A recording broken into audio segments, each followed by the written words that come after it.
Welcome back, Literally Dead here, and today I have a classic team for you. This one's pretty old school and I'm pretty sure you've heard it, seen it, or even use it. It's the Aramis 7-10 team. You want to make sure your Aramis has the Take Aim Awakened ability, and the relic I'll be using will be the Rapid Sword, since you can literally use whatever you want as a second relic, it doesn't matter. The altar I'll be using will be 15 hero, 10 grade, and that means I can get a tier 5 Aramis pretty quickly. Alright, let's get started. Wait. That's a normal one, sorry. We're going to do Corrupted 7-7. Alright, cool. You don't need to make a Hero Lock team to beat this chapter. Any tank should work as your front line. Hero Lock just makes it easier to get a higher tier Aramis early. That lady in the middle is a witch whose ability causes people to retreat, so have 1 or 2 tanks in your front line, and eventually maybe 3. Now, for people who struggle with this chapter, you really just need Rapid Sword to get the Aramis to shoot as fast as possible. What's weird is the only way to unlock it is by playing Corruption Chapter 7, so just do it at a lower challenge level and get more and more relic pieces over time. It's really that simple, and then you can just combine them, and then you'll eventually get a tier 4 relic. And a little fun fact about me, as of making this video, I think I have over 4,300 wins, and I'd say a good chunk of it was dedicated to doing this chapter over and over and over again. I haven't done it in a while, so I might be a little rusty, but the way I'm doing it right now and what you're seeing is more or less what I did.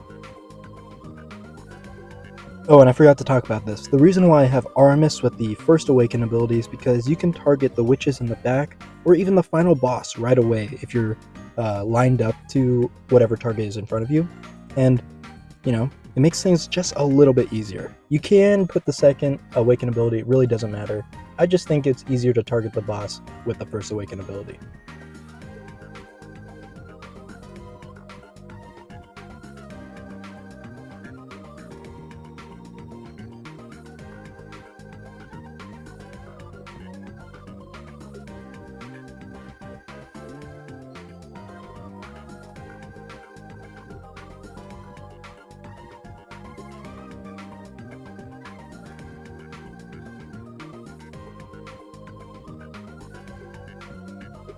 Also, if you don't have enough tanks out in the field, you can always put like a weak Aramis in front so that the witch can curse it to go back, and then your tank could be, you know, useful.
So by round 10, there are these Grim Reaper guys who target the furthest back hero on your team. Just put a weak Aramis in the back while your main Aramis is far away, maybe like 1 block forward, right, you know, in the 3rd row. That way, you know, he doesn't target it and he doesn't die quickly.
Also, you don't need this many strong Aramis. You really just need 1 tier 7 and 4 tier 1 Aramis. I'm just showing you this as an option, like what it would look like when it's fully maximized. This is for people who might not have an awakened Aramis. I'm just showing you what it would probably look like.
At the boss, you can have 3 tanks, but for some reason I thought if you put a loony in the front, the boss will only target that loony who will stay in place, and she won't move back.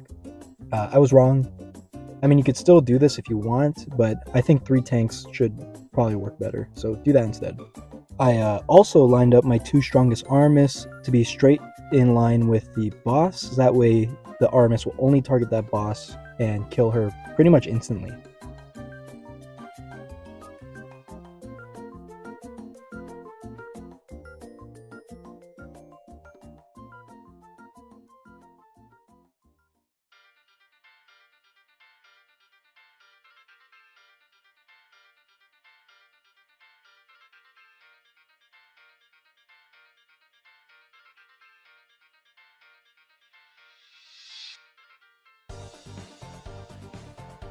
See, I got her before she could even use her ability, which knocks everyone back, and it makes this an easy chapter win. You could do this chapter any way you want. This is just how I did it, or how I would do it. I hope you enjoyed. Subscribe, or Aramis will break into your house. Yes, he has your IP address. Anyways, he will shoot your phone if you do not subscribe. This is not a threat, this is a promise. Okay, later.